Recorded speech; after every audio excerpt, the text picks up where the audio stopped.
Well, so woke up today and saw the news of the Venezuela president being captured by U.S. forces. That's pretty crazy, right?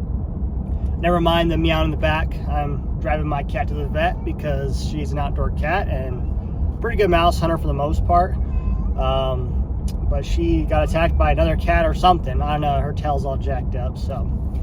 But back to the Venezuela thing. It's pretty crazy, right? It just goes to show that when you have someone in charge who is willing to use the full extent of the U.S. military, the U.S. military is very capable.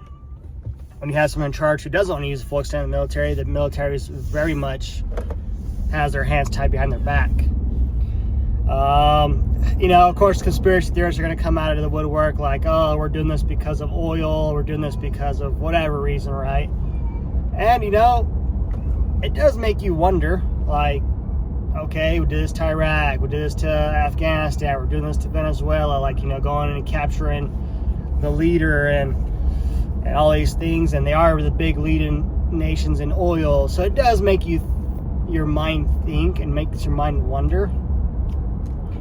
Do I think that's the reason why? I don't think that's the only reason why. I think there's definitely validity to stopping the disservice this guy was doing in Venezuela to his people.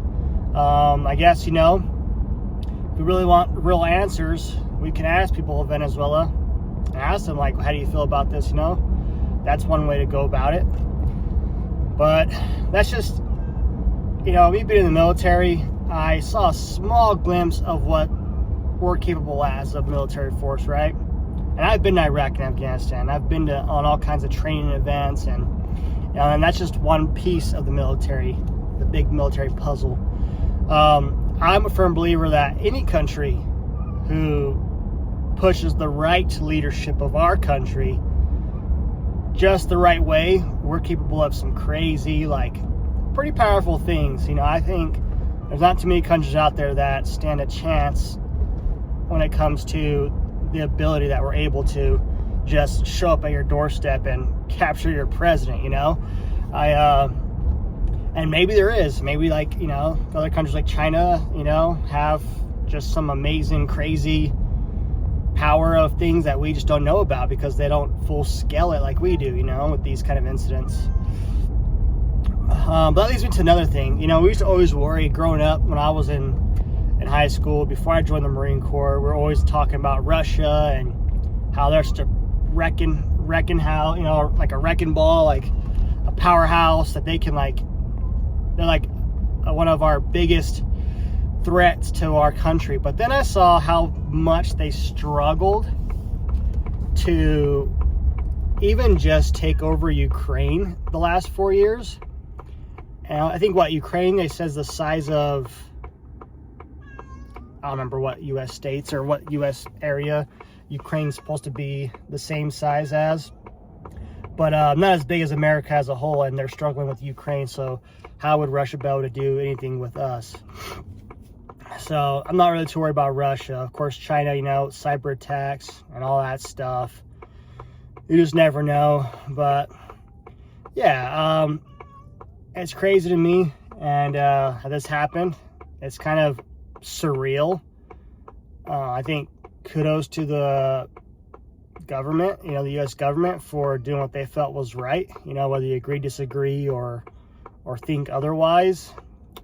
I guess let me know what you guys think in the comment section. Do you think this was because of oil? Do you think this was legit because the Venezuelan president is a drug trafficker and part of the biggest regimes of drug trafficking, and definitely doesn't have his people in Venezuela, from what it sounds like, don't have a whole lot of rights, and he's very, I guess, a dictator. He's very controlling of what they're allowed to do there.